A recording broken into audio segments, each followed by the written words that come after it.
Hema-Quebec was in the community for their annual blood drive, organized this year in part by the Kateri Memorial Foundation and the Eastern Door newspaper. We spoke with Daniel Rowe and Lois Montour about the event. Well, today the Kateri Memorial Foundation with the Fire Brigade and Eastern Door co-host together to make this possible. This is the first time the foundation is undertaking this event to do a blood drive. But so far it's nearly noon, and I think it's turned out to be a success with the weather not cooperating today, because initially we had planned to use the green space out front and have have like a bunch of tents set up.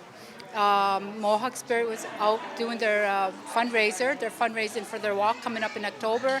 I had other health promotion booths planned, but they are in here crammed at different areas, trying to stay in here, staying warm.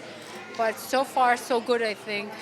For my job, I have to interview people who have either needed a blood transfusion or who are in emergency services. And the stories they tell you are really interesting, sometimes really heartbreaking. A tough pregnancy or illness that requires blood, and it really kind of makes it that much more apparent why it's important to give. And then also for the first responders who are come upon a scene with a lot of blood, and it's really dramatic. It's kind of like makes the 20-30 minutes it takes seem really like not that big of a deal.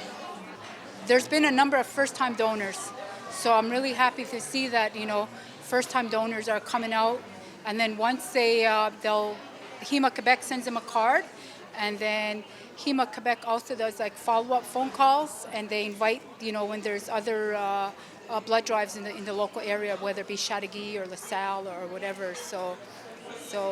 Because there's always a need for blood, so I'm glad that everyone is taking the time to come out, and especially the first-time donors, and hopefully they have a good experience today and continue to donate.